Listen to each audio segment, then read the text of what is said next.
porque esta es más pequeña todavía. Pero él no sabía que había alguien que había extendido su mano a tocar un manto babilónico, a tocar lingotes de oro y un manto babilónico, y lo fue a guardar ahí donde se guarda el tesoro más querido, ¿verdad? Ahí en la casa, debajo de la cama, debajo de su casa, debajo de su tienda. Ahí tenía aquel tesorito que él había guardado. Entonces Josué, él iba después en que Jehová iba a darle la victoria, y una gran victoria que Josué le iba a dar en aquel momento. Cuando regresa, una paliza que le habían dado eso de ahí, y ellos estaban ahí desanimados. Entonces él se fue a Jehová. ¿Qué hemos hecho, Jehová? ¿Qué hemos hecho? Y vino el desánimo, hasta que al fin viene la respuesta de Dios y dice: es que el pueblo ha pecado. Y no dice, no es que aquel que está por ahí, no, el pueblo ha pecado. Y por esa razón no podía el pueblo vencer, porque Jehová había dicho: todo aquello que recuperen al botín. Para nadie, no iba a quedar nadie, sino para el botín. Pero había alguien que había extendido su mano por ahí y que había defraudado, que había traspasado el mandamiento que Jehová había dicho.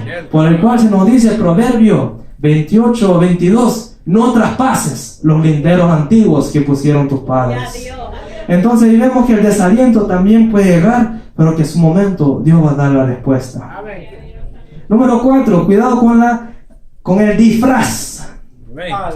El disfraz es algo muy terrible, porque se nos habla de la deshonestidad, o sea, del disfraz. Esta palabra, o sea, viene de la palabra hipócrita, que según se cree que ese venía en el tiempo de los griegos, que al principio no era alguien que tenía dos caras, sino que los griegos fueron aquellos que le dieron más realce a eso de hacer teatro. Y cuando hacían teatro, algunos se ponían una máscara, y a eso le decían hipócrita. O sea que según los griegos eso se le decían hipócrita, pero que esa palabra viene a dar casi a lo mismo, porque es alguien que tiene otra cara, o alguien que se disfraza, o alguien que posiblemente se disfrace. Y un ejemplo de lo que tenemos en la Biblia fue cuando el hijo de Jeroboam cayó enfermo. Entonces Jeroboam primero, el primer rey del reino dividido del norte, había mandado a su mujer a consultar al vidente Ahías, pero el vidente Ahías estaba ciego, ya los años habían avanzado y él estaba ciego, ya no veía muy bien. Pero Jeroboam le dijo a su mujer: ve, pero disfrázate. Entonces él fue, la pregunta era a consultar a Jehová para ver lo que iba a pasar con el niño. Entonces no había entrado todavía al umbral de la casa cuando Ahías dice: mujer de Jeroboam, ¿por qué te finges? Entonces ahí vemos que aún él no podía ver, pero que hay alguien que dice: todo lo que va a estar en lo secreto un día va a ser dado a la luz. Y ese llegó el momento para esa mujer, por el cual dice: vino la reprensión, ese hijo va a morir. Pero sin embargo hubo otro que nació después, y ese vino a ser rey después en Israel, pero que en ese momento ese niño tenía que morir. Posiblemente hubiera sido la historia diferente si no se hubiera disfrazado, no lo sé. Pero ahí lo que resalta fue el disfraz de aquella mujer, que aún era anciano, no viendo, dijo: mujer de Jeroboam, ¿por qué te finges? Hubo también un rey que se fingió para poder ir a consultar a una divina allá en Endor, y la divina le andaba escondida. No le vas a decir a Saúl, ¿verdad? Porque tú sabes lo que Saúl había dicho. Él mandó a expulsar a todos los otros de la tierra, y solo yo he quedado, había dicho. Quizás habían otros, pero no quería decir dónde estaban las otras. Pero ella dijo: solo yo he quedado, no le va a hacer a Saúl, no. Y la razón era porque Saúl andaba disfrazado, y por eso aquella divina no pudo reconocer que era Saúl. Pero el momento cuando se le apareció aquel ser, reconoció que era Saúl. Pero ¿hasta dónde va el disfraz de Saúl? Que dijo Saúl: no temas, no te haré ningún daño. ¿Hasta dónde puede ir el disfraz de nosotros? De poder permitir aquello que no es lícito delante del Señor. Porque Saúl en ese momento tenía la oportunidad de exterminar, como lo había hecho antes. Pero hay un momento: no te preocupes, no te voy a hacer ningún daño. Entonces, ¿dónde estará ese cuidado con el disfraz que nosotros tenemos? Porque nosotros tenemos que tener ese cuidado de siempre, porque nuestra mayor predicación es la manera donde nosotros nos comportamos, no aquí en la iglesia, porque aquí nos conocemos, ahí cuando nos presentamos en la casa, donde nos oyen nuestros vecinos en la noche posiblemente, o en el día, porque ellos están más cerca para oír lo que nosotros hacemos, para darse cuenta de lo que nosotros hacemos. Amén. ¿Cuál será nuestra reacción? Y por eso dice, cuidémonos de ese disfraz, por el cual se nos dice, Romanos 2:17, tú que predicas que no has de robar, alargas tus manos para robar. Y tú que predicas que no hay que hacer sacrilegio, ¿lo haces? Entonces dice, cuando nosotros prediquemos, los predicadores, cuando nosotros prediquemos algo que estemos en disposición de cumplir, por el cual viene la reprensión que está ahí en Romanos capítulo 2. 1, 2, 3, ya tenemos 4. Número 5. Cuidado con el doble ánimo. Santiago 1:8 dice, el hombre de doble ánimo es inconstante en todos sus caminos. Y eso lo podemos ver con más facilidad en el tiempo de Elías, si no me equivoco, en Primera de Reyes 18:21. Se lo voy a leer, dice, bueno, voy a leer el 20. Entonces Acab convocó a los hijos de Israel y reunió a los profetas en el monte Carmelo. Y acercándose Elías a todo el pueblo, dijo, ¿hasta cuándo claudicaréis vosotros, disculpe, entre dos pensamientos? Si Jehová es Dios, seguidle, y si es Baal, bueno, sigan a Baal entonces. Y el pueblo no respondió ni una palabra. Y Elías volvió a decir al pueblo, solo yo he quedado profeta de Jehová, más de los 50 profetas de Baal, más de los profetas de Baal hay 450 hombres. Désennos pues 2 bueyes, cojan ellos uno y córtenlo en pedazos y póngalo sobre leña, pero no pongan fuego debajo. Yo prepararé el otro buey y lo pondré sobre leña, y ningún fuego pondré debajo. Invocad luego vosotros el nombre de Jehová vuestro Dios. Yo invocaré el nombre de Jehová, y el Dios que respondiere por medio de fuego, ese será el Dios verdadero. Y el pueblo todo respondió, bien dicho, y así se sería. Entonces ellos habían preparado bien aquel buey para el sacrificio, esperando que Baal respondiera por medio de fuego, porque Baal, uno se cree, bueno, Baal, hay varios nombres para Baal, y uno de esos Baal es Baal Berí, que traducido es el Dios de pacto, porque era un Dios que él solo contestaba por medio de pacto, según las creencias de ellos. Por eso hay que tener cuidado con una alabanza que anda por ahí que dice Dios de pacto. No es el mismo Dios al cual nosotros honramos, sino que se habla de ese Baal Berí, porque aquí vemos la práctica de ellos, que ellos ponían el buey, ponían el sacrificio para que el Dios de ellos respondiera. El problema es que Dios hizo algo bien diferente. Fue a poner las piedras y fue a echarle un montón de agua para que el agua corriera por ahí. Y posiblemente los de los lados dijeron, está loco, el fuego no prevalece luego encima del agua. ¿Cómo va a ser entonces? Pero dice que Dios, cuando mandó su fuego, ese fuego como que lambió toda esa agua que estaba por ahí, y se encendió ese gran sacrificio que había en ese momento, por el cual todo el mundo se dio cuenta y dijeron, Jehová es el Dios, Jehová es el Dios. ¡Aleluya!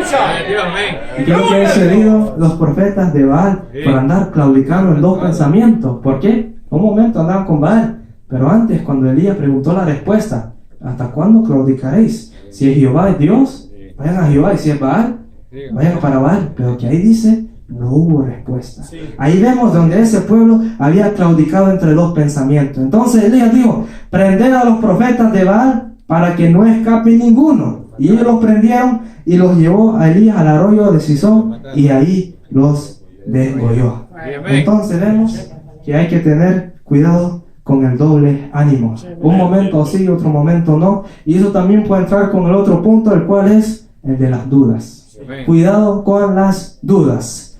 Por el cual vemos, por ejemplo, aún entre los apóstoles del Señor había gente dudosa, porque había uno que dijo, yo no sé cuál es el camino, y hubo otro que dijo, porque no era uno solamente, porque nosotros decimos Tomás el dudoso, pero que había otro que dijo, nosotros no conocemos al Padre, muéstranos al Padre y ya basta. ¿Quién fue el que dijo eso?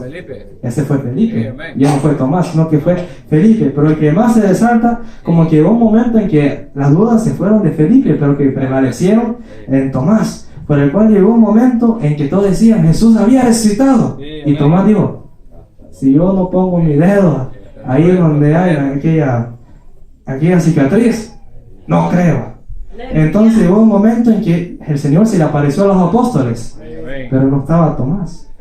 Y otra vez se le apareció Y Tomás reconoció, ¿y sabe cuál fue la expresión de Tomás? Señor mío y Dios mío.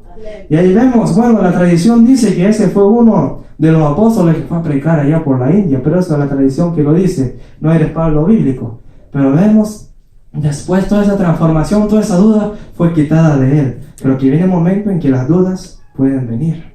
Porque aún lo vemos en Juan el Bautista, ¿verdad? Porque Juan el Bautista fue aquel que dijo, yo no te puedo bautizar, porque tú eres el Cordero de Dios que quita el pecado del mundo. Yo no te puedo bautizar, yo no soy digno ni aún de amarrarte las sandalias. Entonces, pero llegó un momento en que entraron las dudas en Juan el Bautista, y estando en la cárcel, mandó a mensajeros a preguntarle, ¿eres tú el Mesías? ¿O ha de venir algo otro por ahí? Y Jesús le contestó, mira a tu alrededor, los ciegos ven, los sordos oyen, los cojos saltan, y a los presos se les ha anunciado la palabra del Señor. Algo que en aquellos momentos no se hacía, porque para oír la palabra del Señor teníamos que ir a la sinagoga. Y no eran todos los que eran aceptados en la sinagoga, sino que había muchos que no lo dejaban entrar. Pero que dice, en un momento, por eso se caracterizó el Evangelio, por eso hubo una gran popularidad en el Evangelio. Porque ahí dice, no importa si no eres rico, no importa si no eres de gran clase social, la salvación es para todos. Amén. Sin embargo, los judíos ponían algunos requisitos para ser parte del Sanedrín, para ser parte del concilio. Pero Jesucristo simplemente, o sea, a unos apóstoles el mensaje de ellos era, cree, tú y tu familia serás salva. Simplemente era una palabra, cree, y eso era para todos. Por el cual un apóstol dijo, no entiendo que Dios no hace acepción de personas, sino aunque sean reyes, o que sea el siervo, o que sea el copero, cualquiera de entre el pueblo, pero que a todos se les da el privilegio de escuchar la palabra del Señor. A Abraham y Sara también hubieron momentos en que habían dudas. ¿Y cuál era la duda? Es que pensaban que ya no había tiempo, en que pensaban que el tiempo ya había pasado. Y cuando vino el ángel a decirle, según el tiempo de la vida, tendrás un hijo, Sara se rió. Sí. Y entonces lo tomó como una burla. ¿Por qué te ríes? No me reí. ¿Por qué te ríes? Yo sé que te reíste. Pero llegó un momento, ¿hay alguna cosa difícil para nuestro Dios? No hay ni una. Pero que a nosotros también se nos tienen que hacer cosas. Pero que dice, lo que para el hombre es imposible, para Dios todo es posible. Por el cual aún el escritor del Evangelio de Lucas, según se cree que fue Lucas, él dice, tu parienta Elizabeth está embarazada, porque para Dios no hay nada imposible. Lucas 1:37, un versículo muy eficaz para cada uno de nosotros. Entonces nos dice, cuidados con las dudas. Ya están 1, 2, 3, 4, 5, número 6. Cuidado con las distracciones. Hay 4 cosas que pueden venir distracciones, sobre todo en estos tiempos, y es primeramente la popularidad. También tenemos al placer, tenemos a las ganancias y tenemos a las posesiones. Pero que la Biblia, aunque fue escrita en una época lejana, pero que la Biblia todavía está vigente el día de hoy. ¿Y qué nos dice la Biblia al respecto? Nos dice Éxodo 25:8, no sé si alguien se conoce ese versículo, pero que nos dice algo muy importante. Nos dice, creo que no recibáis presente, algo por así tiene que decir el versículo. 25:8. Bueno, no es el 25, es el 23:8. Dice, no recibirás presente, porque el presente ciega a los que ven y pervierten las palabras de los justos. Y esto no solamente el presente, algo que se da, sino también el tiempo presente. Puede cegar también a los que los ven, a los que viven en ellos, y aún muchos justos perdieron su salvación, perdieron su estabilidad mental, posiblemente muchas veces simplemente por el presente en el cual ellos estaban viviendo. Pero con la palabra nos dice, no recibirás presente, porque el presente ciega a los que ven y pervierten las palabras de los justos. El ejemplo más claro que podemos ver en la Biblia es el de alguien que habitaba ahí en la zona de Babilonia, pero dice que cuando él hablaba es como que se consultaba con Dios. Y llegó un rey que lo llamó y le dijo, le envió presente, le envió servidores, le dijo, ven y maldícele a mi pueblo Israel. Entonces él dijo, voy a consultar con Jehová primero. Y yo le digo, no, no irás. No, es que Jehová no me deja ir, no puedo ir. No es él que, no es que yo no puedo ir, no, es Jehová que no me deja ir. Llegó un momento en que tanto era la insistencia, en que los regalos se hacían más grandes cada día. Cada vez enviaban más regalos, que ahí lo que él veía no era la maldición que tenía que andar Balaam, sino lo que él veía era aquel regalo, aquel presente. Por lo cual nos dice, el presente ciega a los que ven y pervierten las palabras de lo justo. Por el cual llegó un momento, tanto fue la insistencia, que yo digo, ve, pero vas a hacer lo que yo te diga de hacer, vas a decir lo que yo te diga de decir. Otro punto, cuidado con la desobediencia. Bueno, dije que iba a ser breve, ya casi se me terminó el tiempo. Dice la desobediencia. Eso simplemente es algo que todos los días tenemos que tener cuidado con eso, porque sabemos lo que está escrito dentro de la palabra del Señor. Y el último punto aquí, cuidado con el dormir, el descanso. Bueno, no digo que es malo dormir en la noche, sino con el dormir espiritual. Por lo cual Tesalonicenses nos dice, por tanto, no durmamos como los demás, sino velemos y seamos justos. Sobrios, ¿verdad? Por tanto, velemos y seamos sobrios.